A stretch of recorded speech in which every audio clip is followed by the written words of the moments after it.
Kemudian ya ini hari ini di pertemuan 7, insya Allah diskusinya tentang analisa sistem secara substansi ya.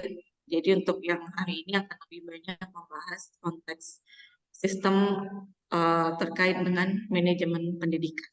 Ini akan sangat menarik tentunya, semoga ke depannya. Semoga hari ini menarik diskusinya. Kemudian teman-teman jangan lupa untuk mengusahakan bertanya ya.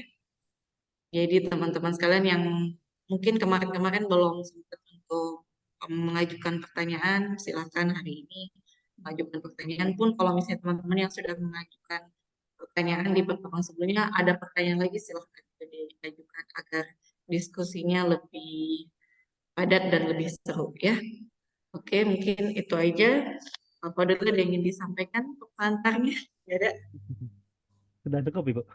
Nah, cukup ya. Oke, Ya. mungkin langsung Hari saja ini kita yang mau dibahas itu mengenai ini ya, Bu, ya, mengenai substansi sistem di MP ya. betul Nah, tentang sebenarnya lebih menarik substansi hari ini. sistem di Indonesia. Iya, ini menarik sekali betul Pak Fadoli tentang substansi sistem berkaitan dengan ranah manajemen pendidikan.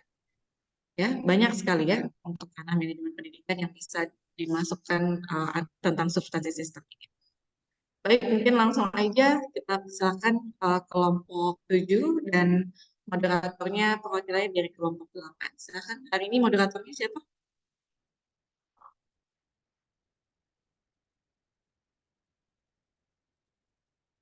Moderator dari kelompok 8.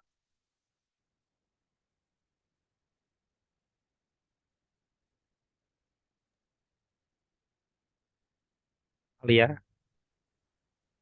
siapa Alia moderatornya? Ibu ini kelompok terakhir, jadi moderatornya kembali ke Oh kelompok. iya, saya lupa. Dari kelompok 1 berarti. Iya, iya, iya. Oh ya, sistemnya ini ya. Sesi kedua ya, berarti setelah ujian tengah semester nanti. Baik, dari kelompok 1 siapa Alia?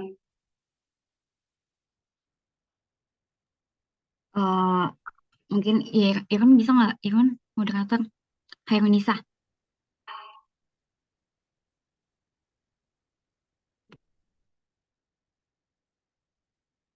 Herunisa.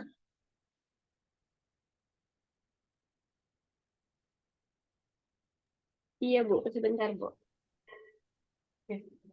Ya, silakan ya. Baik, Assalamualaikum warahmatullahi wabarakatuh. Selamat pagi, Ibu Nani, Pak Fadoli, dan teman-teman semua. Saya Khairunisa dari kelompok 1 yang akan memandu jalannya presentasi pada kelompok yang terakhir ini. Kepada kelompok yang presentasi, apakah sudah siap? Sudah. Oke. Yang bisa dipersilakan.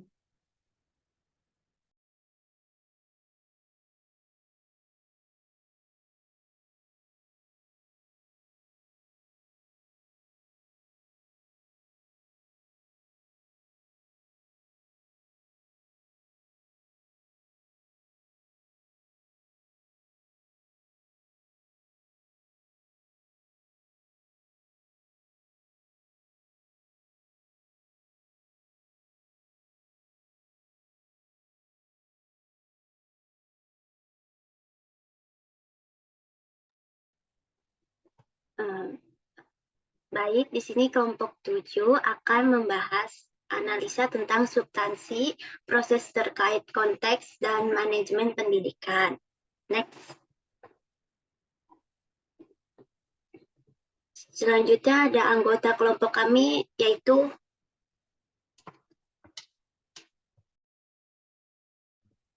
Kenalkan, nama saya Enrico Sandiuda. Saya Lia Handayani. Saya Muhammad Farel. Saya Nasyo Anda Fatul Islah. dan saya sendiri Rati Kurnia Pasya. Next.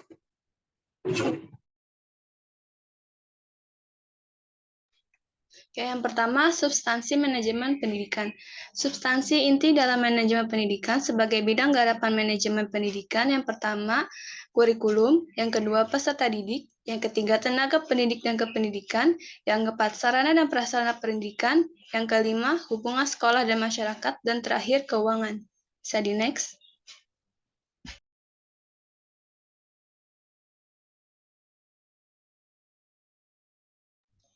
Yang pertama, manajemen kurikulum. Secara etimologis, istilah kurikulum berasal dari bahasa Yunani yaitu kurir, yang artinya pelari, dan curer yang berarti tempat berpacu. Dalam bahasa Prancis, istilah kurikulum berasal dari kata curir yang berarti berlari atau turan. Menurut Zainal Arifin, kurikulum berarti suatu jarak yang harus ditempuh oleh seorang pelari dari garis start sampai dengan finish untuk memperoleh medali atau penghargaan. Menurut Rusman, kurikulum adalah seperangkat rencana dan pengaturan mengenai tujuan, isi, dan bahan pelajaran, serta bahan yang digunakan sebagai pedoman penyelenggaraan kegiatan pembelajaran untuk mencapai tujuan pendidikan tertentu. Sedangkan menurut Undang-Undang Nomor 20 Tahun 2003 tentang Sistem Pendidikan Nasional menyebutkan bahwa kurikulum adalah seperangkat rencana dan pengaturan mengenai tujuan, isi, dan bahan pelajaran, serta cara yang digunakan sebagai pedoman penyelenggaraan kegiatan pembelajaran untuk mencapai tujuan tertentu. Bisa di next.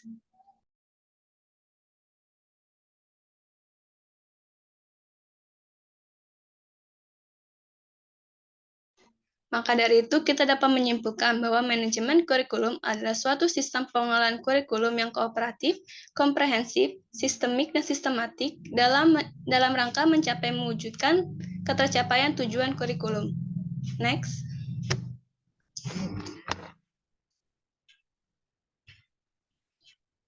Selanjutnya, ruang lingkup manajemen kurikulum. Menurut Din Wahyudin, ruang lingkup manajemen kurikulum meliputi yang pertama, perencanaan. Perencanaan kurikulum adalah langkah awal membangun kurikulum ketika pekerja kurikulum membuat keputusan dan mengambil tindakan untuk menghasilkan perencanaan yang akan digunakan oleh guru dan peserta didik. Yang kedua, pengorganisasian. Organisasi kurikulum adalah struktur program kurikulum yang berupa kerangka umum program-program pengajaran yang akan disampaikan kepada peserta didik. Yang ketiga, pelaksanaan. Dalam pelaksanaan kurikulum yang paling penting diperhatikan adalah potensi dan perkembangan peserta didik karena peserta didik merupakan subjek dalam kegiatan pembelajaran. Yang keempat, evaluasi kurikulum adalah penelitian yang sistemik tentang manfaat, kesesuaian, efektivitas, dan efisiensi dari kurikulum yang ditetapkan. Next.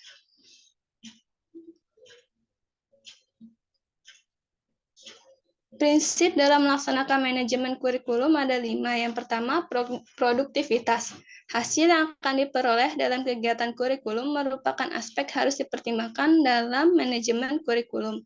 Yang kedua, demokratisasi.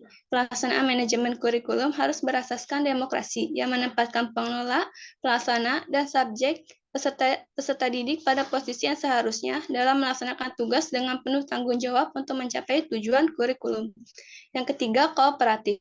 Untuk memperoleh hasil yang diharapkan dalam kegiatan manajemen kurikulum, perlu adanya kerjasama yang positif dari berbagai pihak yang terlibat. Yang keempat, efektivitas dan efisiensi. Rangkaian kegiatan manajemen kurikulum harus mempertimbangkan efektivitas dan efisiensi untuk mencapai tujuan kurikulum, sehingga kegiatan manajemen kurikulum tersebut dapat memberikan hasil yang berguna dengan biaya, tenaga, dan waktu yang relatif singkat. Yang kelima, mengarahkan visi, misi, dan tujuan yang ditetapkan dalam kurikulum. Selanjutnya.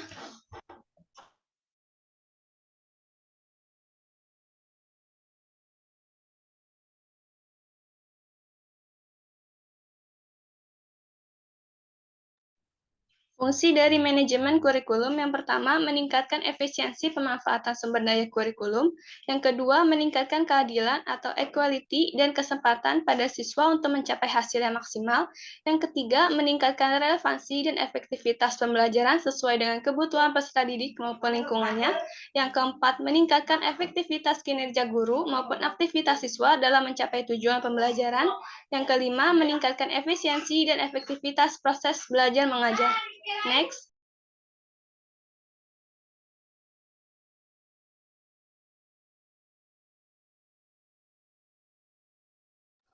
Yang kedua, manajemen peserta didik. Menurut Undang-Undang Nomor 20 Tahun 2003, Pasal 1 Ayat 4, Peserta didik adalah anggota masyarakat yang berusaha mengembangkan potensi diri melalui proses pembelajaran yang tersedia pada jalur, jenjang, dan jenis pendidikan tertentu. Menurut Hermino, peserta didik adalah individu yang secara sadar ataupun karena pengaruh dari orang yang peduli akan individu tersebut untuk dapat mengembangkan potensi yang ada pada dirinya dengan menuntut ilmu untuk cita-cita di masa mendatang yang lebih baik. Menurut Imron, peserta didik adalah mereka yang sedang mengikuti program pendidikan pada suatu sekolah atau jenjang pendidikan tertentu. Next.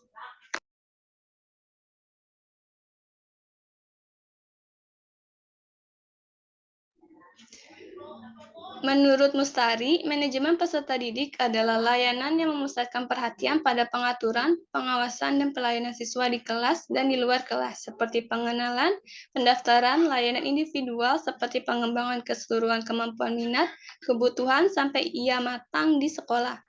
Menurut Sudrajat, manajemen peserta didik adalah suatu usaha pengaturan terhadap peserta didik, mulai dari peserta didik tersebut masuk sekolah sampai dengan mereka lulus sekolah.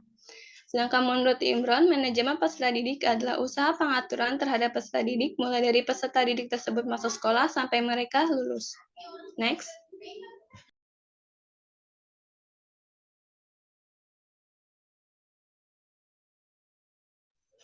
Fungsi dari manajemen peserta didik. Yang pertama, fungsi yang berkenaan dengan pengembangan individualitas peserta didik. Fungsi ini diharapkan dapat membuat peserta didik mampu mengembangkan potensi-potensi individualitasnya tanpa banyak hambatan. Potensi-potensi tersebut meliputi kemampuan umum yaitu kecerdasan, kemampuan khusus yaitu bakat, dan kemampuan-kemampuan lainnya. Yang kedua, fungsi yang berkenaan dengan pengembangan segi sosial peserta didik. Fungsi ini berkaitan erat dengan hakikat peserta didik sebagai makhluk sosial. Fungsi ini membuat peserta didik mampu bersosialisasi dengan teman sebayanya, orang tuanya, keluarganya, lingkungan sekolahnya, dan lingkungan masyarakat di sekitarnya. Yang ketiga, fungsi yang berkenaan dengan penyaluran aspirasi dan harapan peserta didik. Fungsi ini diharapkan mampu membuat peserta didik bisa menyalurkan hobi, kesenangan, dan minatnya, sebab hal tersebut dapat menunjang perkembangan peserta didik secara keseluruhan. Yang keempat, fungsi yang berkenaan dengan pemenuhan kebutuhan dan kesejahteraan peserta didik. Fungsi ini membuat peserta didik sejahtera dalam menjalani hidupnya. Sebab jika hidup peserta didik sejahtera, maka ia akan memikirkan kesejahteraan sebayanya. Next.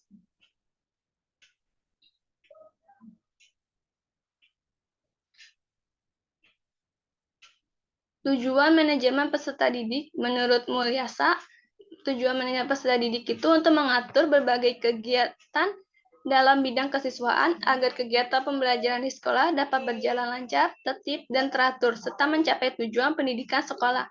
Sedangkan menurut Imron, manajemen peserta didik untuk mengatur kegiatan-kegiatan peserta didik agar kegiatan-kegiatan tersebut menunjang proses belajar mengajar di sekolah. Sedangkan menurut Nasihi dan Sururi, manajemen peserta didik yaitu untuk mengatur kegiatan-kegiatan peserta didik agar kegiatan-kegiatan tersebut menunjang proses pembelajaran di lembaga pendidikan, yaitu sekolah.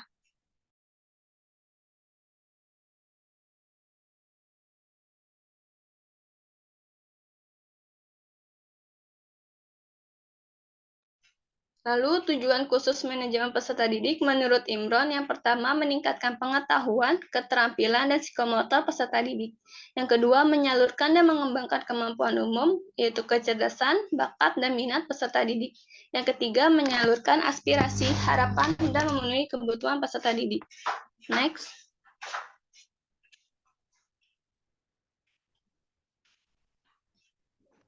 Prinsip manajemen peserta didik. Menurut Kementerian Pendidikan dan Kebudayaan pada tahun 2003, prinsip manajemen peserta didik adalah sebagai berikut. Yang pertama, manajemen peserta didik dipandang sebagai bagian dari keseluruhan manajemen sekolah.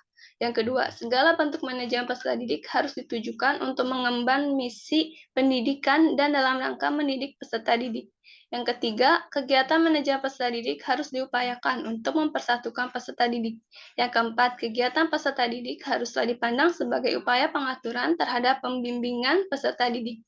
Yang kelima, kegiatan manajemen peserta didik harus mendorong dan memacu kemandirian peserta didik. Yang keenam, manajemen peserta didik harus fungsional bagi kehidupan peserta didik, baik di sekolah terlebih di masa yang akan datang.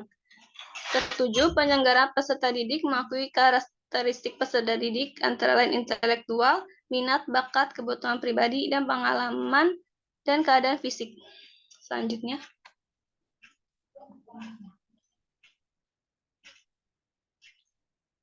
Ada ruang lingkup manajemen peserta didik. Menurut Imron, ruang lingkup manajemen peserta didik ada 9.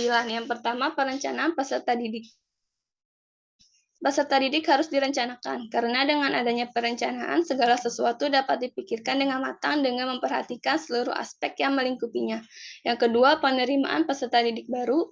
Yang ketiga, orientasi peserta didik. Peserta didik yang sudah melakukan daftar ulang, mereka kemudian akan memasuki masa orientasi peserta didik di sekolah. Yang keempat, mengatur kehadiran dan ketidakhadiran peserta didik. Kehadiran peserta didik di sekolah sangat penting, karena jika peserta didik tidak hadir di sekolah, tentu aktivitas belajar mengajar di sekolah tidak dapat dilaksanakan. Yang kelima, pengelompokan peserta didik. Yang keenam, mengatur evaluasi hasil belajar peserta didik. Evaluasi hasil belajar terhadap peserta didik sangat diperlukan agar mengetahui perkembangan peserta didik dari waktu ke waktu. Yang ketujuh, mengatur kenaikan tingkat peserta didik. Kenaikan kelas dapat diatur sesuai dengan kebijakan dari masing-masing sekolah. Yang kedelapan, mengatur peserta didik yang mutasi dan drop out. Yang kesembilan, kode etik, pengadilan, hukuman, dan disiplin peserta didik. Materi selanjutnya akan dibawakan oleh teman saya.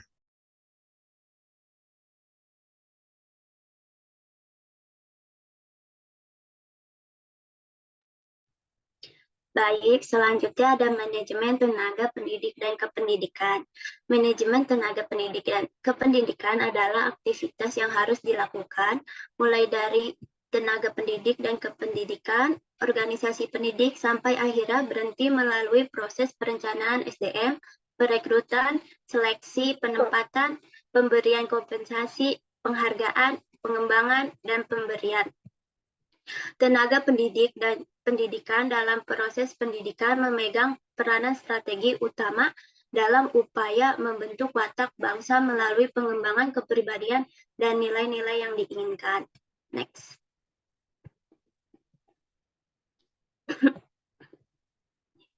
Manajemen tenaga kependidikan mencakup yang pertama itu ada perencana pegawai. Perencanaan merupakan salah satu fungsi dari manajemen yang tidak boleh ditinggalkan. Bisa dikatakan bahwa perencanaan dalam pendidikan merupakan taktik yang terjadi sepanjang waktu.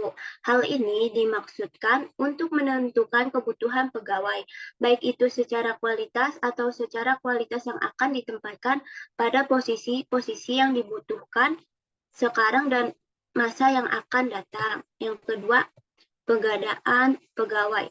Setelah merencanakan kebutuhan pegawai, baik secara kuantitas dan kualitas, barulah kepala sekolah menentukan rekrutmen untuk mendapatkan calon-calon tenaga kependidikan dengan cara mengumumkannya di media elektronik dan cetak. Yang ketiga, pembinaan dan pengembangan pegawai.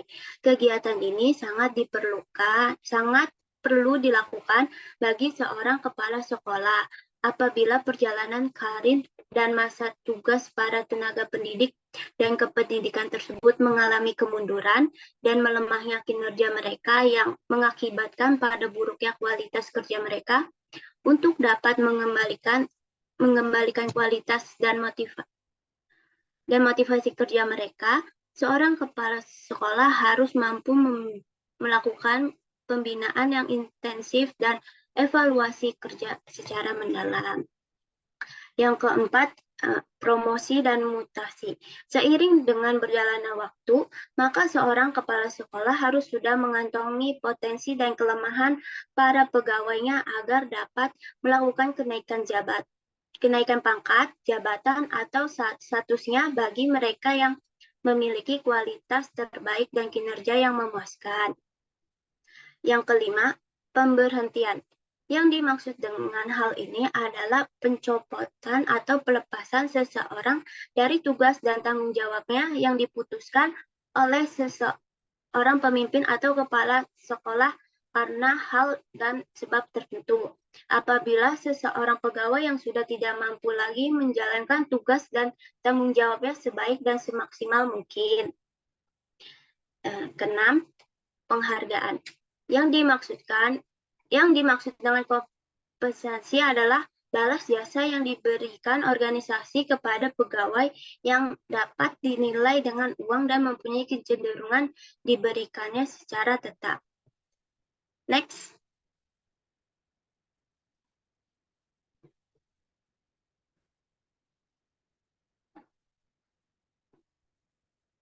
Tujuan manajemen pendidik dan kependidikan menurut Saifuddin. Yang pertama mewujudkan sistem sekolah yang mampu mengatasi kelemahan-kelemahannya sendiri. Kedua, secara kesinambungan menyelesaikan program pendidikan sekolah terhadap kebutuhan pendidikan belajar peserta didik dan persaingan terhadap kehidupan masyarakat secara sehat dan dinamis. Ketiga, menyediakan bentuk kepemimpinan yang mampu mewujudkan human organization yang pengertiannya lebih dari human relation pada setiap jenjang manajemen organisasi pendidikan nasional. Next.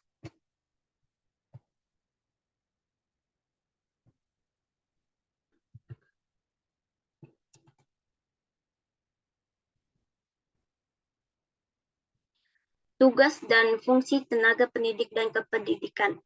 Secara khusus, tugas dan fungsi tenaga pendidik didasarkan pada Undang-Undang Nomor 14 Tahun 2007, yaitu sebagai agen untuk meningkatkan mutu pendidikan nasional, pengembangan ilmu pengetahuan, teknologi dan seni, serta mengabdi pada masyarakat. Dalam menjalankan tugas dan fungsinya secara profesional, tenaga pendidik dan kependidikan harus memiliki kompetensi yang disyaratkan, yaitu sebagai berikut. Yang pertama, pendidik harus memiliki kualifikasi minimum serta sertifikasi yang sesuai dengan jenjang kewenangan mengajar, sehat jasmani dan rohani, serta memiliki kemampuan untuk mewujudkan tujuan pendidikan nasional. Yang kedua, pendidik untuk pendidikan formal pada jenjang pendidikan usia dini, pendidikan dasar, pendidikan menengah, dan pendidikan tinggi dihasilkan oleh perguruan tinggi yang terakreditasi. Next.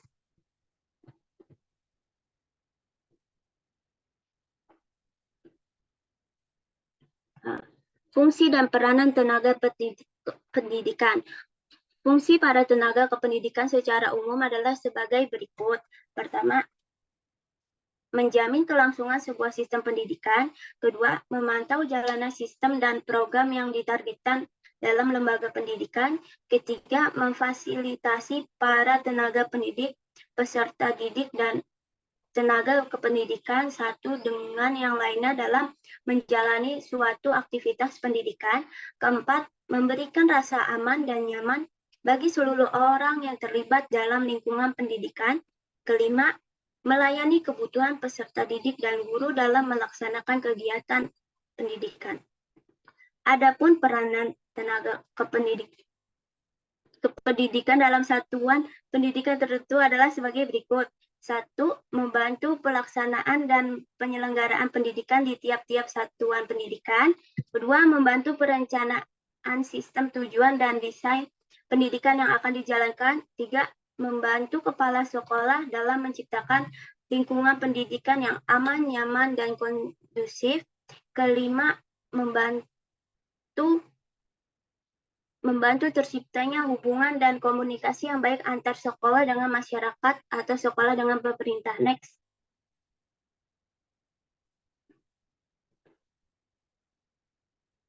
Selanjutnya ada aktivitas manajemen tenaga pendidik dan kependidikan. 1.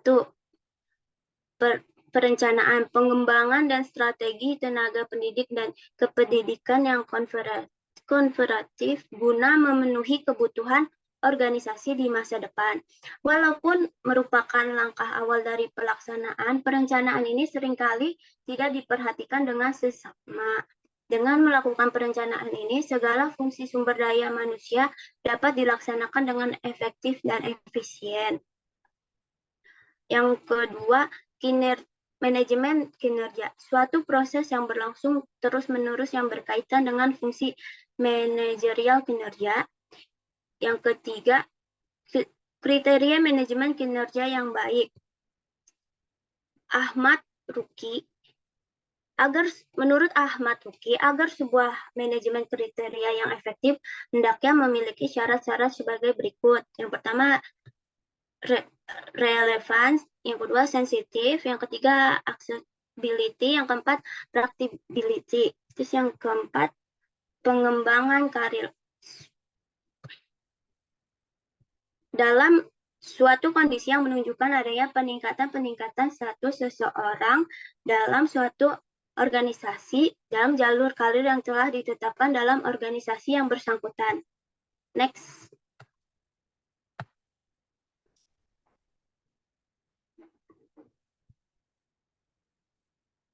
Selanjutnya ada manajemen sarana dan prasarana pendidikan.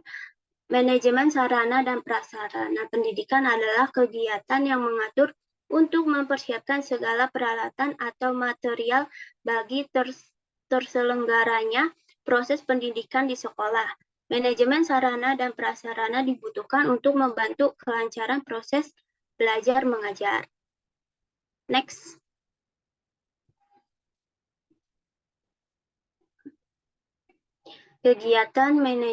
Kegiatan manajemen sarana dan prasarana meliputi 1. Perencanaan. Perencanaan adalah suatu proses kegiatan yang menggambarkan sebelumnya hal-hal yang akan dikerjakan, kemudian dalam rangka mencapai tujuan yang sudah ditetapkan.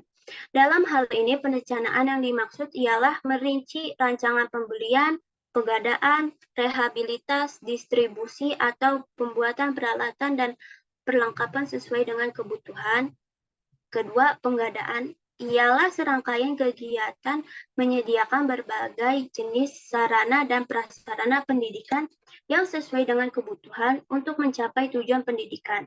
Kebutuhan sarana dan prasarana dapat berkaitan dengan jenis, spesifikasi, jumlah, waktu, tempat, harga, serta sumber yang harus dipertanggungjawabkan. Ketiga, penyimpanan sarana dan prasarana adalah kegiatan yang dilakukan oleh satuan kerja atau petugas gudang untuk menampung hasil pengadaan barang atau bahan kantor, baik berasal dari pembelian, instansi lain, atau diperoleh dari bantuan. Keempat, pemeliharaan merupakan kegiatan penjagaan atau pencegahan dari kerusakan suatu barang sehingga barang tersebut kondisinya baik dan siap digunakan. Pemeliharaan mencakup segala daya upaya yang terus-menerus untuk mengusahakan agar peralatan tersebut tetap dalam keadaan baik.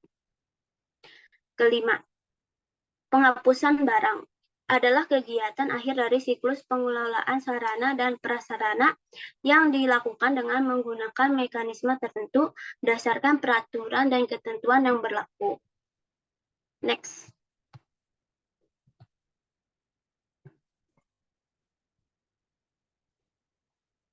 Tujuan manajemen sarana dan prasarana. Tujuan dari pengelolaan sarana dan prasarana sekolah ini adalah untuk memberikan layanan secara profesional berkaitan dengan sarana dan prasarana pendidikan agar proses pembelajaran bisa berlangsung secara efektif dan efisien. Adapun tujuan manajemen sarana dan prasarana pendidikan sebagai berikut.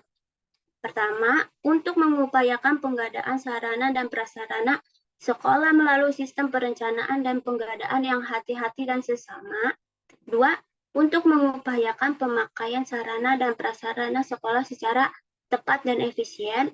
Yang ketiga, untuk menjamin kesiapan operasional peralatan untuk mendukung kelancaran pekerjaan sehingga diperoleh hasil yang optimal. Keempat, untuk mengupayakan pemeliharaan sarana dan prasarana pendidikan. Next.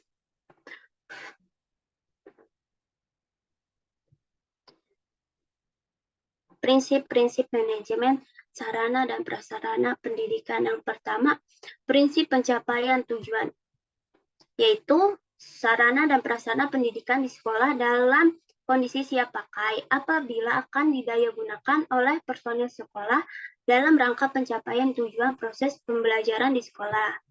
Kedua, prinsip efisiensi, yaitu pengadaan sarana dan prasarana pendidikan di sekolah harus dilakukan melalui perencanaan yang seksama sehingga dapat diadakan sarana dan prasarana pendidikan yang baik dengan harga yang murah. Ketiga, prinsip administratif, yaitu manajemen sarana dan prasarana pendidikan di sekolah harus selalu memperhatikan undang-undang, peraturan, instruksi, dan petunjuk teknis yang diberlakukan oleh pihak yang berwenang. Keempat, prinsip kejelasan tanggung jawab, yaitu manajemen sarana dan prasarana pendidikan di sekolah harus didelegasikan kepada personel sekolah yang mampu bertanggung jawab. Apabila melibatkan banyak personel sekolah dalam manajemennya, maka perlu adanya deskripsi tugas dan tanggung jawab yang jelas untuk setiap personilnya. Kelima, prinsip kekohesifan, yaitu manajemen sarana dan prasarana pendidikan di sekolah itu harus direalisasikan dalam bentuk proses kerja sekolah yang sangat kompak. Next.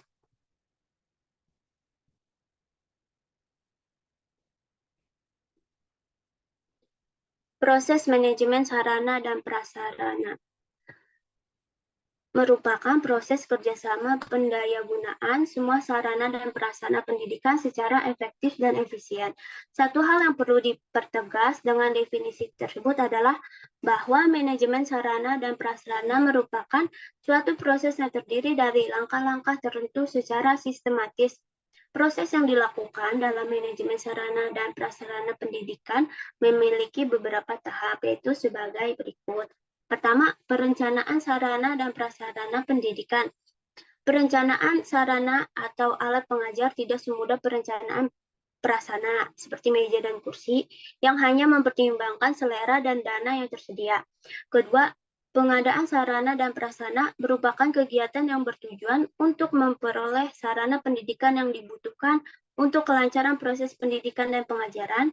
Yang ketiga, pemeliharaan dan penyimpanan sarana dan prasarana. Kegiatan setelah proses pengadaan adalah pencatatan, penyimpanan, dan pemeliharaan sarana pendidikan. Pencatatan atau yang lebih dikenal dengan inventarisasi harus dilakukan secara terperinci. Next.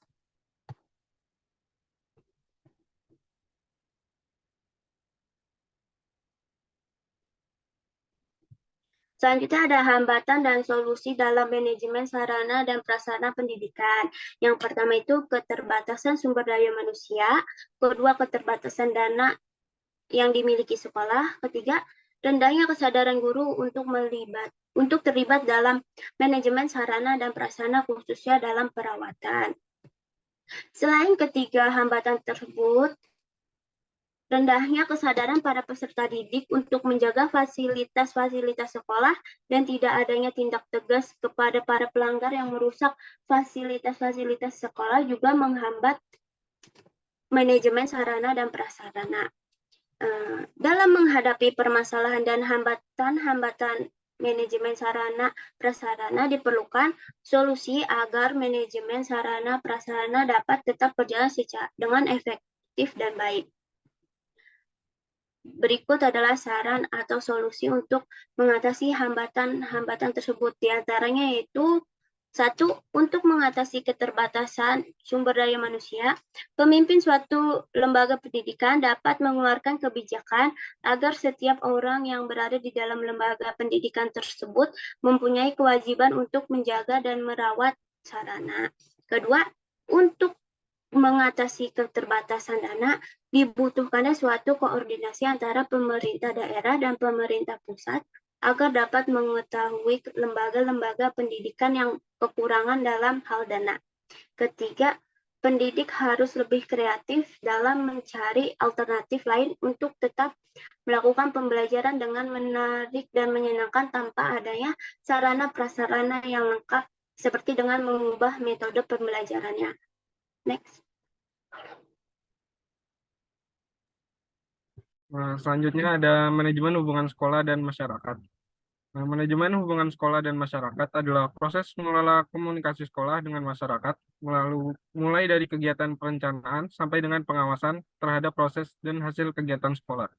Hubungan sekolah dan masyarakat didefinisikan sebagai proses komunikasi antara sekolah dan masyarakat untuk berusaha menanamkan pengertian warga masyarakat tentang kebutuhan dan karya pendidikan, serta mendorong minat dan tanggung jawab masyarakat dalam usaha memajukan sekolah. Next.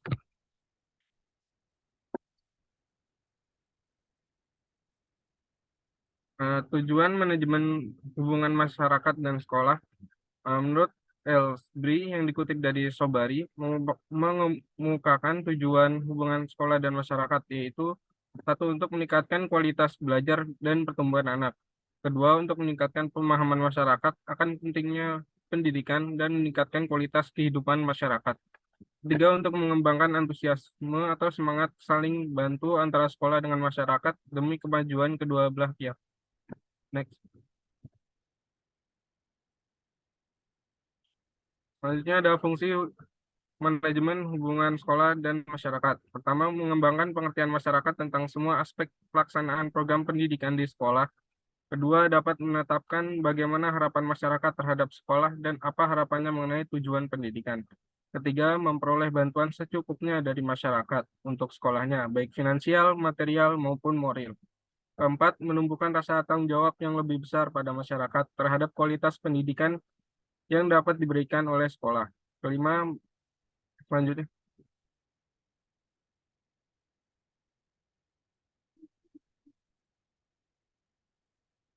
Kelima, merealisasikan perubahan-perubahan yang diperlukan dan memperoleh fasilitas dalam merealisasikan perubahan-perubahan itu. Karena mengikut sertakan masyarakat secara kooperatif dalam usaha-usaha memecahkan persoalan pendidikan. Dan yang ketujuh, meningkatkan semangat kerja antara sekolah dengan masyarakat dan meningkatkan partisipasi kepemimpinan untuk meningkatkan kehidupan dalam masyarakat. Nah, selanjutnya ada manajemen keuangan. Manajemen keuangan merupakan seluruh rangkaian kegiatan pembiayaan penganggaran organisasi mulai dari tahap perencanaan, pengorganisasian, pelaksanaan, dan pengendalian sesuai dengan fungsi manajemen yang dilaksanakan secara komprehensif, profesional, dengan dimaksudkan untuk dapat mencapai tujuan organisasi secara efektif dan efisien. Next.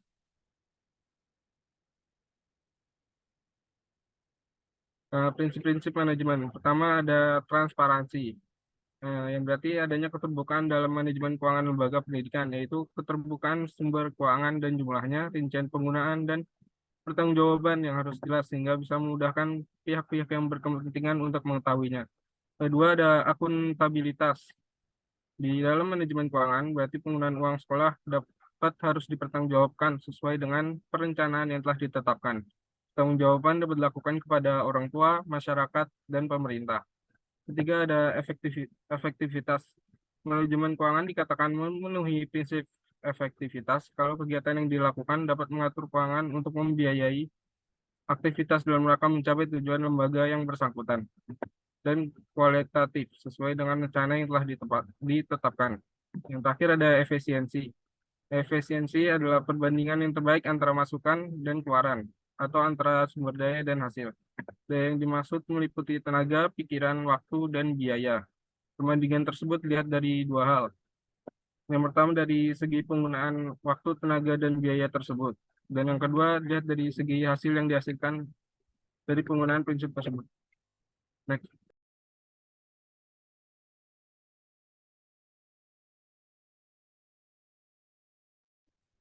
Oke, selanjutnya ada proses dalam manajemen pendidikan.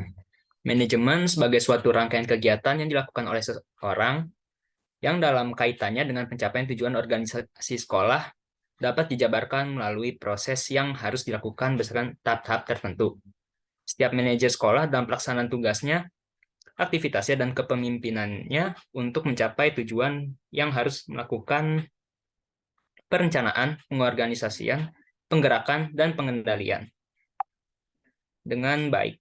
Kemudian manajer sekolah dalam pencapaian sekolah melakukan serangkaian aktivitas yang saling berhubungan dan memiliki tingkatan atau jenjang tertentu. Dalam hal ini dimaksud dengan proses manajemen yang bersifat mendasar adalah sebagaimana yang dikemukakan oleh George Robert Terry yang meliputi yang pertama planning. Planning ini merupakan perencanaan dalam bahasa Indonesianya. merupakan langkah awal dalam pelaksanaan proses manajemen. Perencanaan diperlukan untuk mencapai tujuan organisasi. Dalam melaksanakan perencanaan yang dalam melaksanakan pendidikan dan melaksanakan perencanaan yang berkaitan dengan suatu tugas di masa yang akan datang. Lalu selanjutnya ada organizing. Organizing merupakan tujuan pengorganisasian yang tujuannya untuk memecah kegiatan besar menjadi kegiatan yang lebih kecil. Pengorganisasian memudahkan pengawas untuk memantau dan menunjuk orang yang dibutuhkan untuk menyelesaikan tugas. Pengorganisasian juga adalah proses yang memperlukan sumber daya manusia, modal, dan peralatan dengan cara paling efisien untuk mencapai tujuan penyatuan sumber daya. Lalu selanjutnya ada actuating, penggerak yang merupakan penggerakan fungsi fundamental dalam manajemen. Penggerakan dapat didefinisikan sebagai keseluruhan usaha, cara, teknik, dan metode yang digunakan untuk mendorong para anggota organisasi agar mau ikhlas bekerja dengan sebaik mungkin demi tercapainya tujuan organisasi dengan efisien, efektif, dan ekonomis. Lalu selanjutnya ada controlling atau pengawasan. Pengawasan merupakan proses pengamatan dari seluruh kegiatan organisasi guna lebih menjamin bahwa semua pekerjaan yang sedang dilakukan sesuai dengan rencana yang telah ditentukan sebelumnya. Pengawasan mutlak diselenggarakan oleh manajer yang secara langsung mengendalikan kegiatan teknik yang diselenggarakan oleh semua petugas operasional. Proses dasar pengawasan terdiri atas 3 tahap, yaitu penentuan hasil kerja, pengukuran prestasi kerja, dan koreksi terhadap penyimpangan. Oke, bisa next.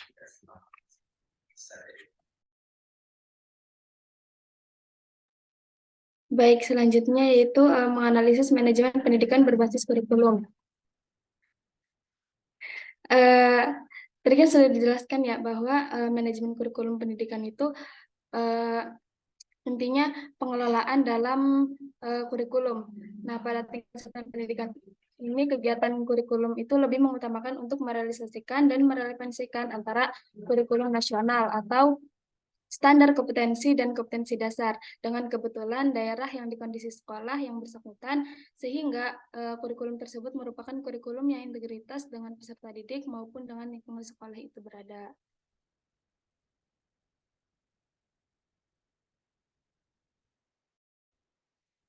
Nah, kemudian dalam menganalisis manajemen kurikulum juga perlu tahu dulu nih prinsip-prinsip dalam melaksanakan manajemen kurikulum. Yang tadi sudah dijelaskan bahwa prinsip dalam melaksanakan manajemen kurikulum itu ada produktivitas, demokratisasi, komparatif, efektivitas dan efisiensi, serta mengarahkan visi dan misi.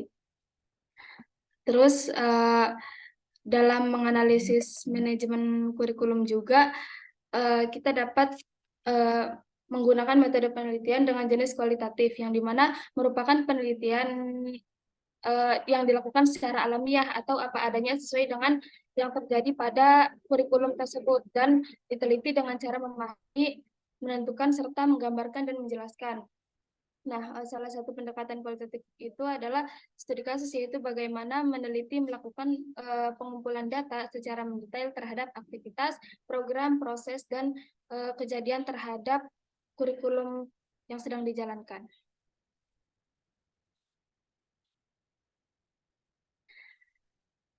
Nah, selanjutnya dalam menganalisis manajemen kurikulum juga terdapat pembahasan dan hasil analis manajemen kurikulum yang diantaranya yaitu perencanaan kurikulum, yang dimana suatu proses yang melibatkan berbagai unsur peserta dalam banyak tingkatan, membuat keputusan tentang tujuan belajar, cara mengajar tujuan, situasi belajar mengajar, serta penelaahan, keefektifan, dan kebermaknaan metode kurikulum tersebut. Yang dimana fungsi dari perencanaan itu ada pedoman atau sebagai pedoman atau alat manajemen yang berisi petunjuk tentang jenis sumber yang diperlukan untuk mencapai tujuan organisasi. Terus juga bisa sebagai penggerak organisasi dan tata laksana untuk menciptakan perubahan dalam masyarakat sesuai dengan tujuan organisasi. Terus Selanjutnya sebagai motivasi untuk melaksanakan sistem pendidikan sehingga mencapai hasil yang optimal. Selanjutnya ada implementasi kurikulum yang dimana merupakan penerapan atau pelaksanaan kurikulum yang telah direncanakan dengan tahap sebelumnya, kemudian diuji cobakan dengan melaksanakan dengan pengelolaan yang disesuaikan terhadap situasi dan kondisi lapangan dan karakteristik peserta didik, baik perkembangan intelektual, emosional, serta fisik. Jadi setelah perencanaan itu kita menganalisis bagaimana nih implementasi dari kurikulum tersebut. Selanjutnya ada evaluasi, yaitu bagaimana penilaian secara menyeluruh terhadap fenomena interaksi murid, guru, materi pembelajaran, dan lingkungan sekolah. Tadi kan sudah direncanakan, kemudian diimplementasikan, terakhir dievaluasi. Nah, itu dengan tujuan menyempurnakan kurikulum dengan cara mengungkapkan proses pelaksanaan kurikulum yang telah berhasil mencapai tujuan yang telah ditetapkan. Adapun menurut Ibrahim diadakan evaluasi itu untuk keperluan perbaikan program, pertanggungjawaban kepada berbagai pihak, terus kayak peserta didik, guru, manajemen kepemimpinan kepala sekolah, serta penentuan tindak lanjut pengembangan dalam kurikulum tersebut.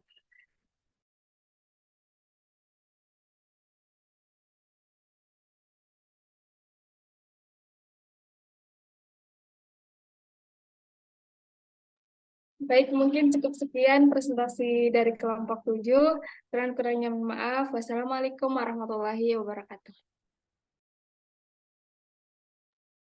Waalaikumsalam warahmatullahi wabarakatuh. Nah, karena sekiranya kelompok sudah memaparkan materi, untuk selanjutnya dibuka sesi tanya jawab. Untuk yang ingin bertanya, silakan mengaktifkan fitur raise hand.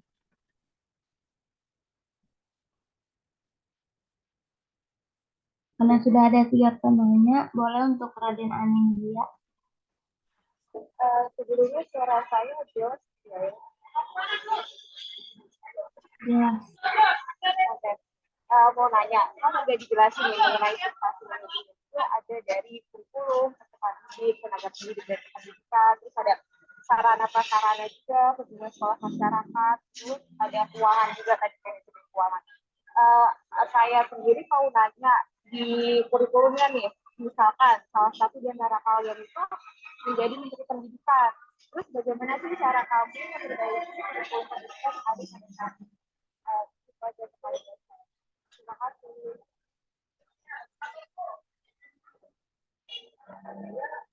Berikutnya untuk Anissa Dalila, silakan. Oke, terima kasih moderator kesempatannya. Jadi kan tadi udah dibahas ya tentang substansi manajemen pendidikan, di antaranya ada kayak kurikulum, terus peserta didik, manajemen tenaga pendidik dan kependidikan, terus juga keuangan, yang mana itu tuh emang berkaitan langsung sama kegiatan di lembaga pendidikan. Nah, pertanyaan saya, kan tadi juga ada tuh manajemen hubungan sekolah dengan masyarakat. Nah, pertanyaan saya mengapa sekolah itu perlu melakukan manajemen hubungan sekolah dan masyarakat, dan apa sih bentuk nyata atau implementasi nyata dari hal tersebut? Terima kasih. Karena ada 6 penanya, boleh dibagi 2 sesi. Untuk yang terakhir di sesi pertama, Nasira, silakan pertanyaannya. Baik, moderator, terima kasih atas kesempatannya.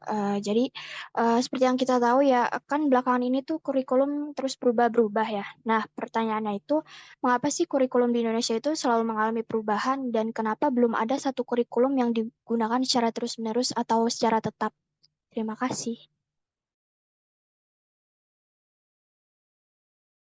Untuk para penyampai materi, boleh didiskusikan terlebih dahulu ya.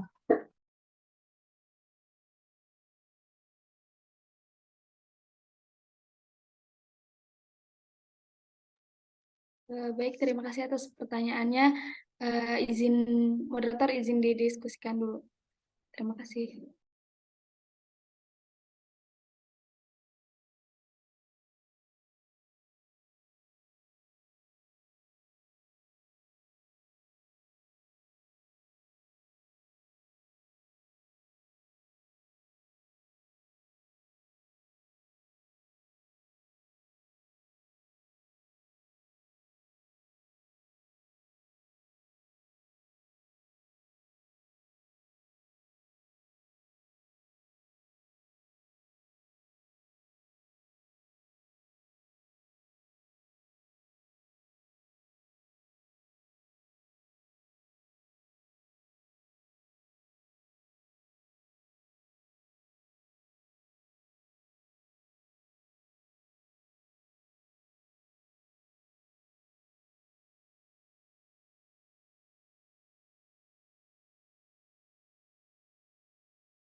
Baik, saya izin menjawab pertanyaan dari Nafira.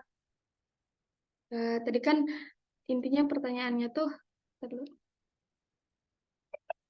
mengapa kurikulum di Indonesia selalu mengalami perubahan dan belum ada satu kurikulum yang digunakan secara terus-menerus atau tetap ya. Mungkin menurut kelompok kami, kurikulum di Indonesia ini harus selalu berbeda-beda agar sesuai dengan perkembangan zaman. Apalagi kan di masa sekarang itu ilmu pengetahuan dan teknologi informasi telah berkembang dan pembelajaran itu akan membosankan apabila tanpa adanya perubahan. Jadi tentunya kurikulum yang baik itu adalah kurikulum yang sesuai dengan perkembangan zaman dan terus dikembangkan atau diadaptasi sesuai dengan konteks dan karakteristik peserta didik. Nah, demi membangun kompetensi sesuai dengan kebutuhan mereka. Gimana, Nafira? Apakah sudah terjawab? Iya, cukup. Makasih, Naswa. Sama.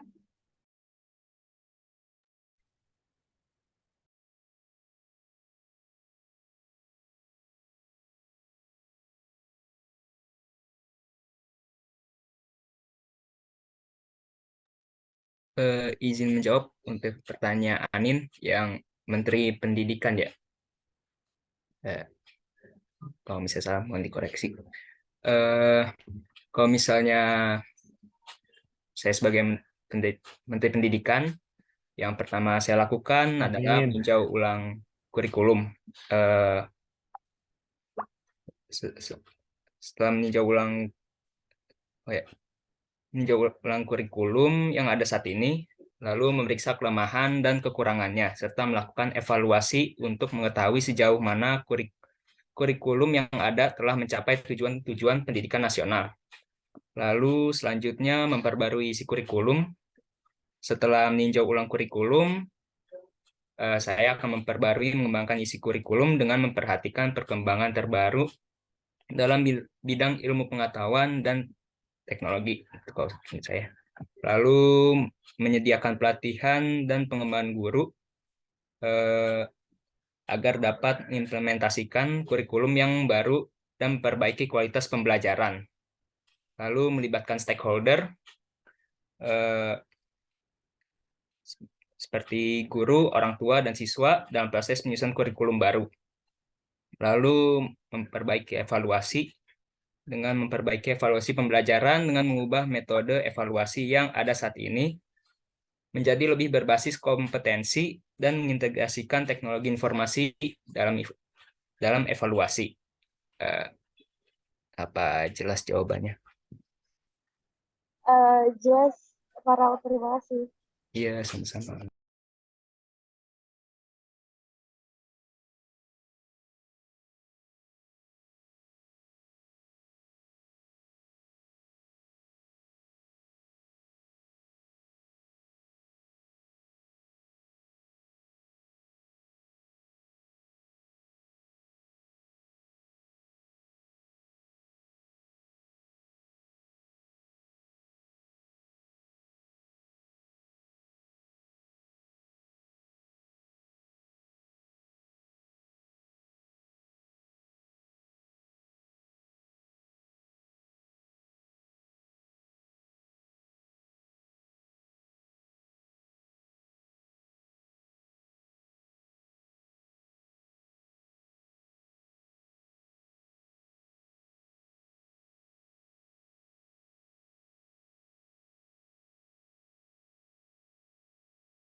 Mungkin untuk sesi yang kedua, untuk Meliana Dwi Andini, boleh diajukan pertanyaannya.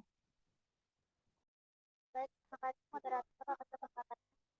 Tadi kan di PPT dijelasin saran atau solusi untuk mengatasi hambatan dalam manajemen sarana dan prasarana.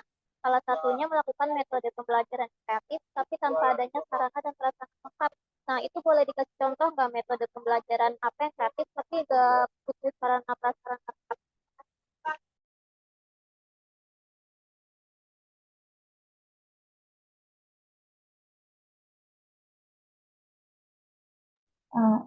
Terima kasih Meliana atas pertanyaannya. Untuk Bella Fitriani, dipersilakan. Terima kasih moderator, saya izin bertanya. Tadi kan udah dijelasin ya beberapa substansi, kemudian proses dari manajemen pendidikan. Nah, pertanyaannya itu apa yang akan terjadi jika dalam proses tersebut itu ada yang tidak berjalan dengan baik gitu? Dampaknya apa bagi manajemen pendidikan tersebut? Terima kasih. Terima kasih Bella atas pertanyaannya. Yang terakhir, Nabila Syafa, silakan.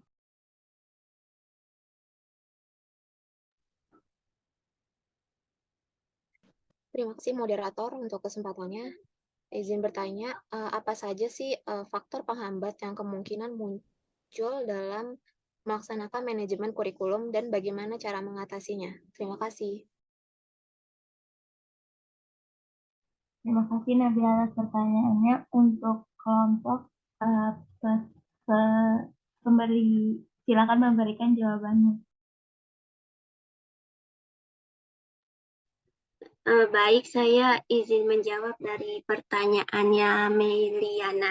Jadi kan pertanyaannya contoh metode pembelajaran kreatif tanpa adanya sarana dan prasarana yang lengkap. Jadi saya mengambil contoh dari sekolah SD di Tangerang berdasarkan jurnal yang saya baca. Sarana dan prasarana pendidikan jasmani di SD Tangerang ini termasuk dalam kondisi terbatas. Sekolah tidak mampu memenuhi standar minimal dari sarana prasarana pendidikan jasmani yang ditetapkan pemerintah karena keterbatasan lahan dan biaya. Sebagai guru pendidikan jasmani melihat permasalahan tersebut tentu tidak bisa tinggal diam. Guru-guru tersebut mengatasi metode pembelajaran kreatif yaitu dengan cara memodifikasi sarana prasarana pendidikan jasmani, yaitu seperti permainan bola basket. Berhubung ring basket yang tersedia hanya satu, maka permainan bola basket menerapkan sistem 3-on-3. Siswa yang tidak bermain bola basket 3-on-3 diberikan tugas untuk latihan mendribble atau passing pada sebagian lapangan yang kosong. Sedangkan siswa yang menunggu antrian bermain basket 3-on-3 memperhatikan dan mengevaluasi permainan dan bersiap melakukan permainan secara bergilir. Peralatan permainan bola basket yang dimodifikasi adalah mengganti kon dengan tong sampah atau botol minum untuk aktivitas mendribble bola secara zigzag. Dengan demikian, permainan bola basket dapat diajarkan dengan baik dan tujuan pembelajaran tercapai. Apakah sudah jelas jawabannya, Mei? Sudah jelas. Terima kasih. Baik, sama-sama.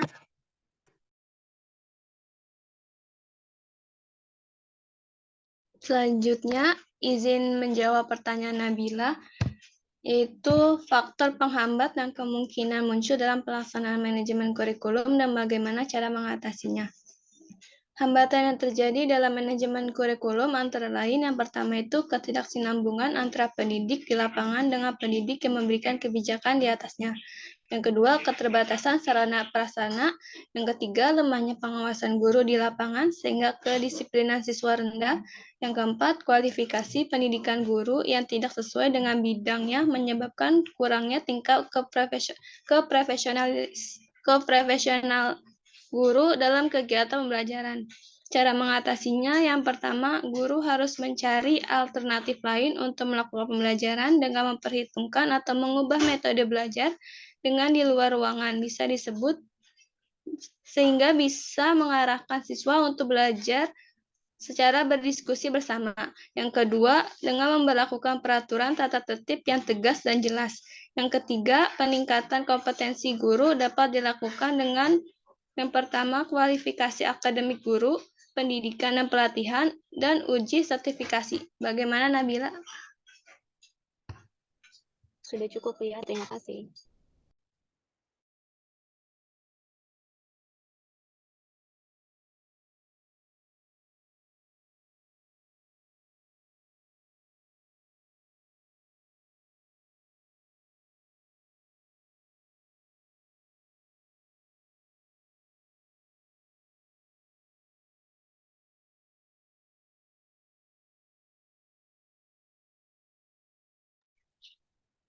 Baik, izin menjawab pertanyaan dari Bella.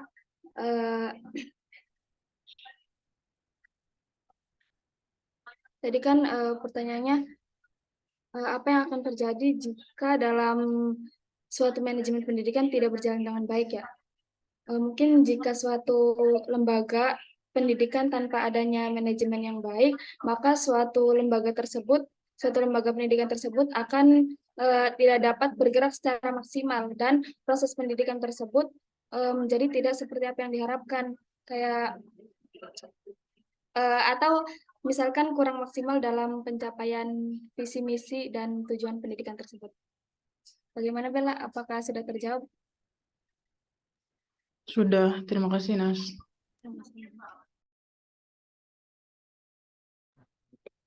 Selanjutnya saya akan jawab pertanyaan dari Anissa ya. Nah, pertanyaannya, mengapa sih hubungan sekolah dengan masyarakat itu diperlukan?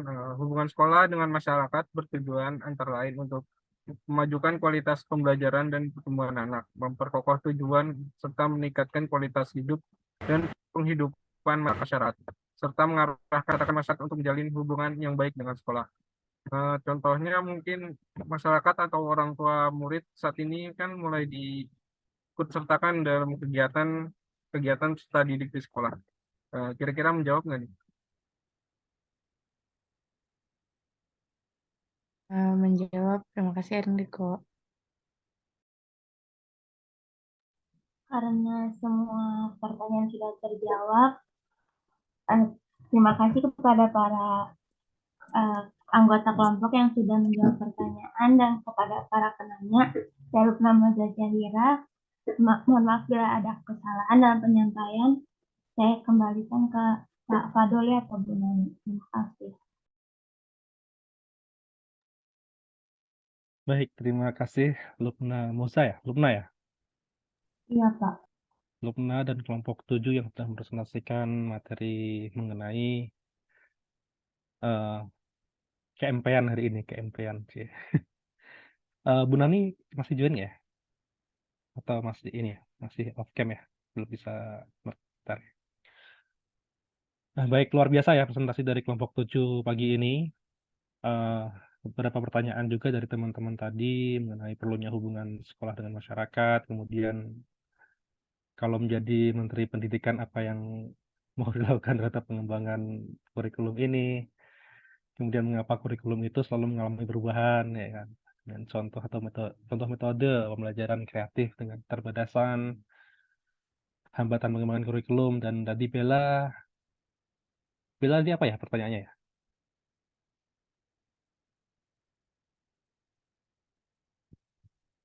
Pertanyaan dari Bella dia apa ya? Saya lupa. Bella? Tadi itu Pak pertanyaan saya, dampak jika suatu manajemen pendidikan Manajemen itu buruk tidak ya. berjalan dengan baik. Oh ya, itu. Nah, teman-teman, di minggu lalu dari kelompok 5 dan 6 kita sudah membahas mengenai model-model analisis sistem ya, dan desain, kemudian developing, dan maintaining sistem. Nah, dalam pendidikan itu ada namanya sistem pendidikan, ya kan? Sistem pendidikan itu di antaranya ada komponen-komponen, antara lain adalah kayak kurikulum, ya kan? Tadi yang sudah dijelaskan oleh kelompok 7, kurikulum, peserta didik, tenaga pendidik, kependidikan, sarpras, ya, hubungan masyarakat dan keuangan itu adalah komponen-komponen dari sistem pendidikan itu sendiri. Nah, di dalam sistem pendidikan itu ada sistem lagi, yaitu sistem pembelajaran dalam kurikulum itu. Ya kan, sistem pembelajaran itu yaitu di mana bagaimana sebuah pembelajaran itu akan dirancang atau dilaksanakan.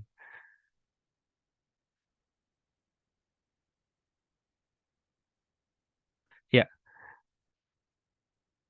Nah, disitulah teman-teman ini di MP ini sebagai ya kan, nanti mungkin sebagai guru atau sebagai pelatih atau human research, yaitu di dalam human research itu ada yang namanya learning and development, yaitu teman-teman merancang sebuah training atau pelatihan atau pembelajaran, tentu saja dengan memperhatikan kebutuhan, ya kan.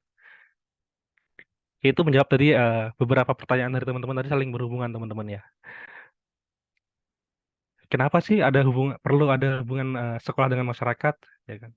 Kalau sekolah nggak menjalin hubungan dengan masyarakat, apakah yakin sekolah itu akan aman, ya kan? Sedangkan kan masyarakat itu berperan aktif, ya kan, berperan penting dalam menjaga keamanan sekolah juga kan gitu. Malam hari, apakah mungkin dalam malam hari eh, penjaga sekolah akan selalu on, kan enggak? Masyarakat juga berperan penting dalamnya, ya kan? Kemudian pada siang hari, misalkan lagi ramai pulang sekolah atau berangkat sekolah, masuk sekolah gitu. Kemudian sekolah itu di dekat jalan raya atau lalu lintas ramai, kan masyarakat juga itu berperan penting, yaitu mengamankan lalu lintas, misalkan saling menghormati dan lain sebagainya. Kan gitu ya. Pentingnya buat masyarakat apa sih yang gitu. Nah, masyarakat juga menjadi, kalau ada sekolah di itu pasti image dari masyarakat itu kan pasti akan bagus. Oh, di lingkungan itu ada sekolahnya loh, pasti orang-orangnya baik-baik. Biasanya seperti itu. Bukan yang misalkan di suatu lingkungan yang banyak tempat tongkrongan yang mungkin orang-orang nggak jelas atau segala macamnya, itu kan beda beda image-nya kan gitu. Kemudian dari Nafira tadi mengenai mengapa sih kurikulum selalu mengalami perubahan, ya kan? Nah, perubahan di era kita ini kan selalu berubah ya, Nafira ya. Dulu misalkan, dulu belum ada yang namanya gadget, belum ada yang namanya Zoom, belum ada yang namanya laptop, komputer dan lain sebagainya. Eh, Pembelajaran di sekolah ya cuma datang murid dan guru, kemudian belajar di dalam kelas, guru menerangkan lalu ceramah, terus ya kan, kemudian siswanya menulis sampai buku bertumpuk-tumpuk di rumah kan gitu. Kalau sekarang kan sudah berubah. Nah, semakin berkembangnya zaman, kurikulum itu juga pasti akan mengikuti perubahan zaman itu. Gitu. Jadi kebutuhan pembelajaran itu pasti akan selalu berkembang. Kita belum tahu 30 tahun yang akan datang akan seperti apa kurikulum ini. Atau mungkin dalam waktu dekat 10 tahun yang akan datang akan seperti apa, kita belum tahu. Karena perkembangan dunia pendidikan tergantung dari dunia apa ya, digitalisasi itu sangat sangat cepat ya. Kita nggak bisa memprediksikan 30 tahun ke depan itu akan seperti apa, tapi kita bisa bisa merencanakan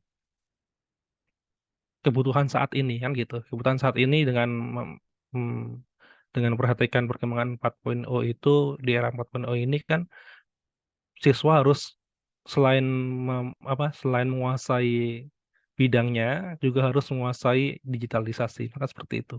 Nah, itu kurikulum pasti akan mengikuti perkembangan itu. Nah, kemudian contoh media atau metode yaitu dari Meliana ya, dengan keterbatasan Sarpras. Gini, eh, teman-teman ada yang tahu nggak bedanya media atau metode? Media dan metode, bedanya apa?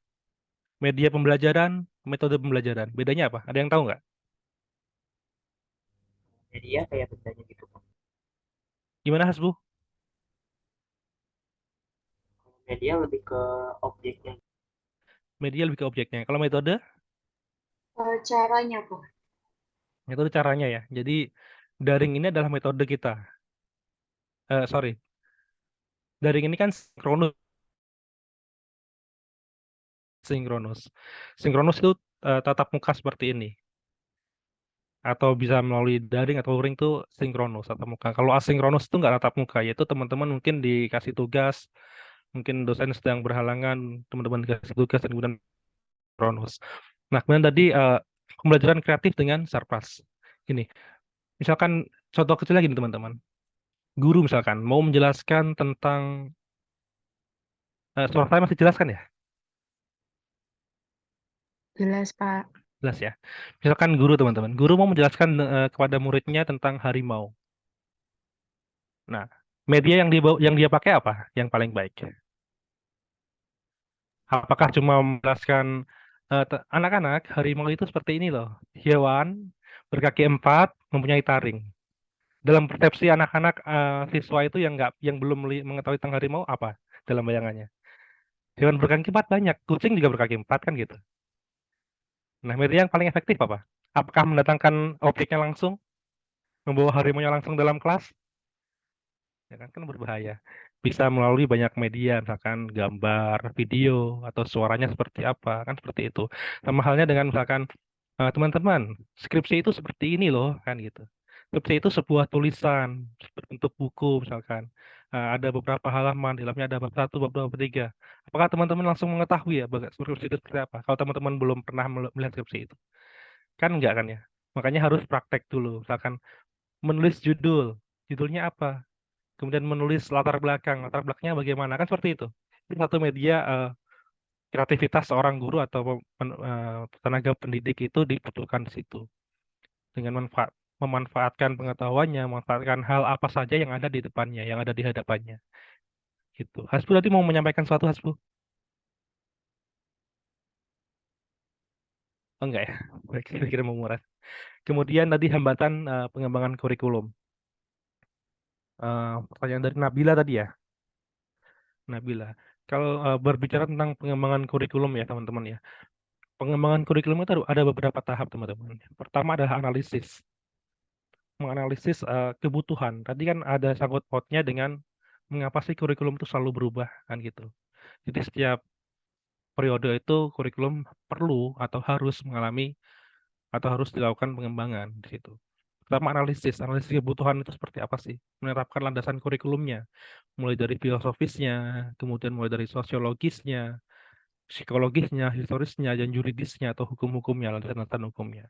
Nah, kemudian analisis kebutuhan sosial, profesionalnya, kebutuhan industri, misalkan nanti industri itu perlu lulusan yang seperti apa sih? Itu harus diperhatikan juga kan.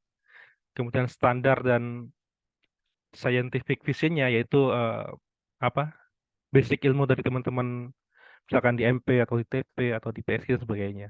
Kemudian penetapan profil lulusan. Nanti sebuah program studi itu lulusannya mau jadi seperti apa? Misalkan di MP lulusannya menjadi perancang atau supervisor pendidikan yang profesional, misalkan seperti itu. Ya kan? Kemudian tahap kedua itu desain. Setelah melakukan analisis kebutuhan itu mendesain kurikulum itu yang bagus atau yang cocok dengan kebutuhan yang tadi sudah dianalisis itu yang seperti apa.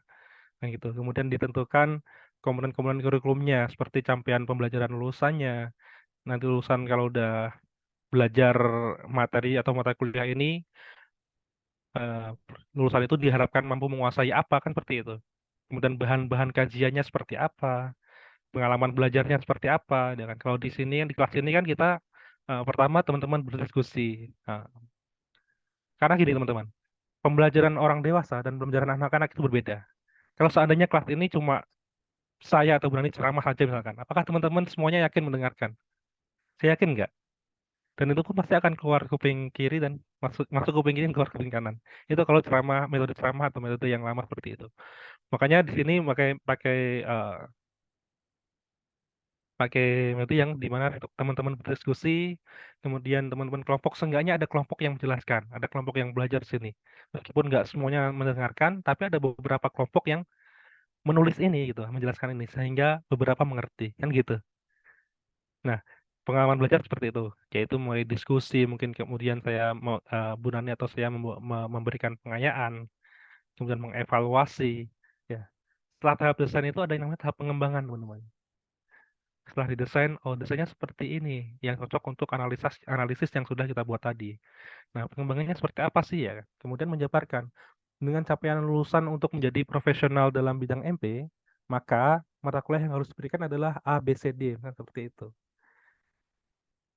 Kemudian membentuk mata kuliahnya, ya kan, merancang pembelajaran dan menyusun RPS-nya, menyusun instrumen pilihan seperti apa dan evaluasinya seperti apa.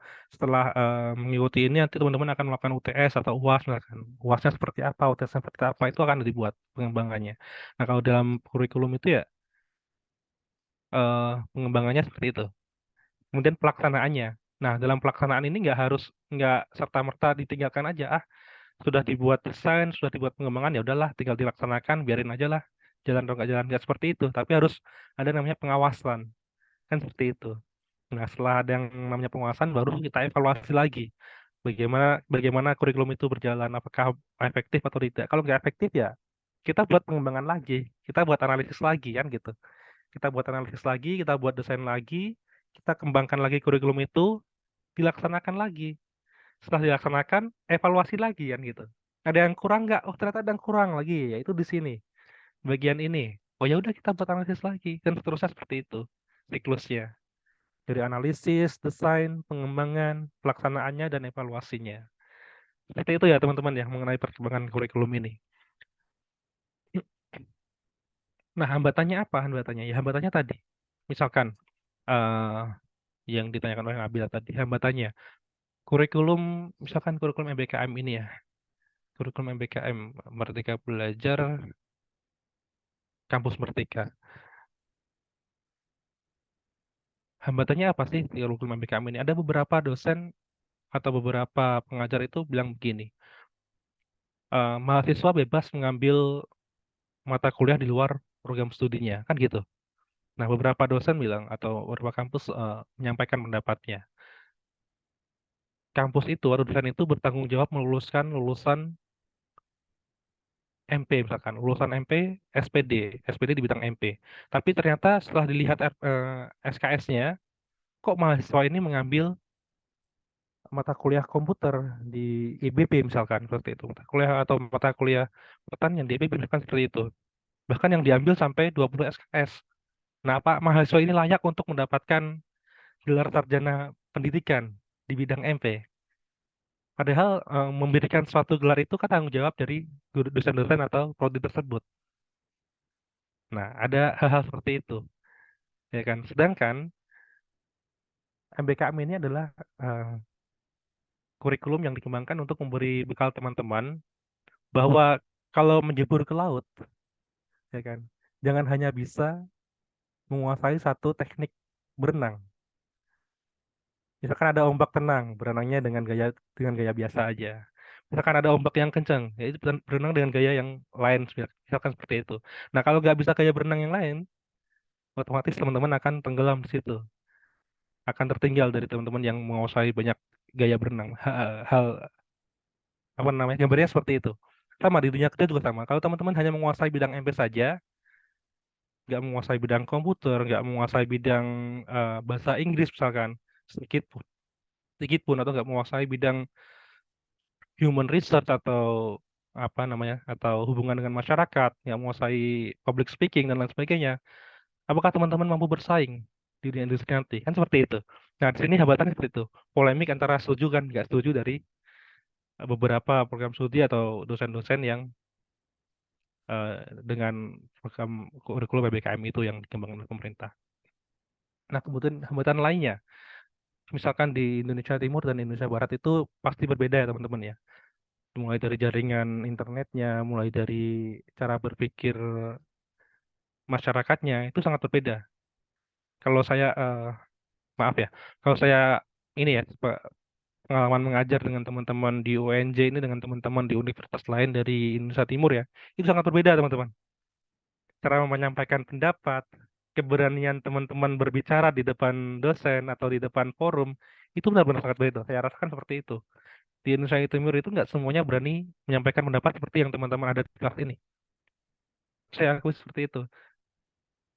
Entah itu saya belum tahu mengapa seperti itu, tapi itu sangat berbeda. Bagaimana cara mereka berbicara, bagaimana cara teman-teman di sini berbicara, itu ada sedikit perbedaan. Mungkin dari budaya kita ya mungkin ya. Kalau budaya Jakarta kan sudah budaya yang ya gitulah teman-teman ya. Jadi gitu mengenai dari perkembangan kurikulum itu teman-teman. Sampai di sini ada yang mau tanyakan apa enggak?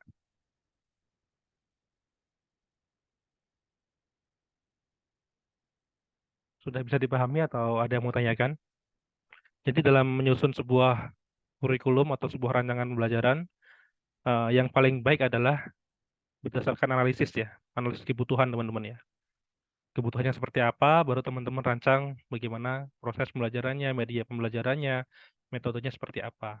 Jangan dipaksakan dengan metode yang teman-teman tahu aja kan gitu. Harus berdasarkan analisis kebutuhannya gitu. Ya teman-teman ya. Dari Bu Nani mungkin ada yang mau tambahkan Bu Nani?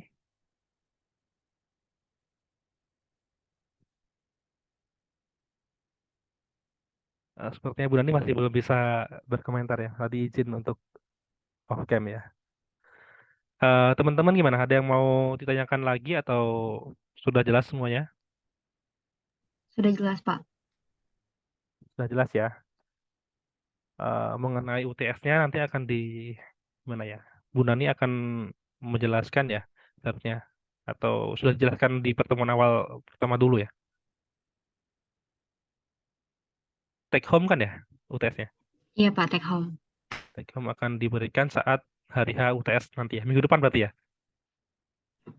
materi kita udah habis untuk pertemuan ini, jadi minggu depan seharusnya Minggu kita depan. mulai. Oke. Kalau nggak ada yang mau ditanyakan lagi, Bapak, mungkin saya mau tanya, boleh nggak? ya, Dianta, silahkan. Bapak, tadi kan yang dibahas di kelompok 6 itu kan ada manajemen peserta didik ya, kalau nggak salah. Nah, terus pas saya baca tuh ada yang tentang kayak kalau nggak salah tuh fungsionalnya menjamin masa depan peserta didik. Nah, Pak, kalau misalnya kan kemarin saya baca nih Pak, ada kasus yang mana dia tuh anak gap year yang lulusan 2022 nggak salah, mau ikut ujian ulang nggak bisa Pak, karena datanya ini apa namanya di Dapodik nggak terdata siswanya, jadi ijazahnya dia nggak kepake. Nah, berarti kalau kayak gitu manajemen peserta didik di sekolah itu uh, bisa dikatakan nggak berhasil atau gimana Pak? Tadi apa? Mendaftar ulang. Pendaftaran ini Pak yang buat masuk perguruan tinggi apa sih namanya SNBT. Itu ijazahnya nggak bisa kepake. Datanya hilang Pak. Maksudnya Nggak data terbaca dia gitu. data si orang ini tuh di Dapodik nggak terdata. Akhirnya dia kan dia coba urus ke sekolah tuh Pak. Nah terus pas dari pihak sekolah, jawaban dari pihak sekolah nggak mau tanggung jawab. Jadi kayak lepas tangan salah satu-satunya jalan dia ikut paket C, tapi pihak sekolah nggak mau kontribusi apa namanya kontribusi sama sekali. Malah dia kayak agak diancam dengan pasal dia bilang diancam kalau pencemaran nama baik sekolah. Nah kan kayak gitu berarti manajemen peserta didik sekolah tersebut apakah bisa dikatakan tidak berhasil atau malah gagal Pak? Karena kan dia menghambat masa depan si anak ini Pak. Saya belum tahu kasusnya pasti seperti apa ya. Mungkin ada hal-hal permasalahan dengan siswa tersebut atau mungkin dengan sekolahnya. Tapi saya nggak bisa menjudge salah satu dari mereka. Tapi mungkin jalan itu kan ijazah dari sekolah tersebut. Seharusnya sekolahan itu bertanggung jawab atas ijazah yang dia keluarkan. Gitu seharusnya ya. Gitu. Kalau misalkan nggak terbaca di Dapodik ya, seharusnya sekolahan itu bisa membantu. Kenapa hal itu bisa nggak terbaca? Mencari tahu seperti itu. Itu karena kan itu tanggung jawab dari sekolah yang mengeluarkan ijazah tersebut. Gitu. Misalkan nanti Dianta lulus dari UNJ, sedangkan ijazahnya nggak terbaca di mana misalkan di PD Dikti atau lain sebagainya, atau nama Dianta nggak terbaca sebagai mahasiswa UNJ, otomatis kan UNJ yang bertanggung jawab. Nanti Dianta akan mengurus ke bagian mahasiswaan misalkan, Bu kenapa nama saya nggak terbaca, Bu kenapa ijazah saya nggak, ya, sedangkan saya dapat tanda tangan lulusan, tanda tangan dari Kartodi A misalkan seperti itu. Nah, tanda tangan di saya itu kan dari kepala sekolah kan. Nah, harusnya kepala sekolah itu yang bertanggung itu yang bertanggung jawab, membantu menyelesaikan masalah dari siswa tersebut seharusnya. Seharusnya seperti itu. Tapi saya nggak tahu masalah pasnya seperti apa Dianta. Mungkin ada beberapa masalah dengan siswanya atau dengan sekolahnya saya belum tahu. Tapi seharusnya ya sekolah itu bertanggung jawab dengan segala ijazah dan yang ditandatangani secara resmi yang dikeluarkan oleh sekolah tersebut. Seharusnya seperti itu. Oke Pak, makasih. Baik. Ada lagi yang mau ditanyakan?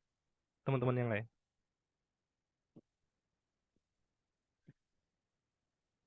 Kalau sudah tidak ada, bisa kita akhiri sampai di sini ya, kelas ini. Nanti saya coba koordinasi dengan Bu Nani lagi bagaimana sistem UTS-nya. Nanti mungkin akan diinfokan ke grup teman-teman mungkin ya, atau minggu depan, atau nanti mungkin kalau ada waktu diinfokan ke grup teman-teman. Gitu ya teman-teman ya. Terima kasih untuk kelompok 7 yang sudah mempresentasikan materinya hari ini, dan untuk teman-teman yang bertanya juga, untuk moderator luar biasa. Alia, Nisa, Hasbu, Bella, Fitri, Nafira, Dianta, dan lain sebagainya nggak bisa sebutkan satu-satu. Terima kasih banyak untuk pertemuan pagi ini. Saya akhiri sampai di sini ya. Assalamualaikum warahmatullahi wabarakatuh. Semoga bermanfaat dan berkah untuk kita semua. Terima kasih. Waalaikumsalam, makasih banyak Pak. Terima kasih Pak. Saya end meetingnya ya. Terima kasih.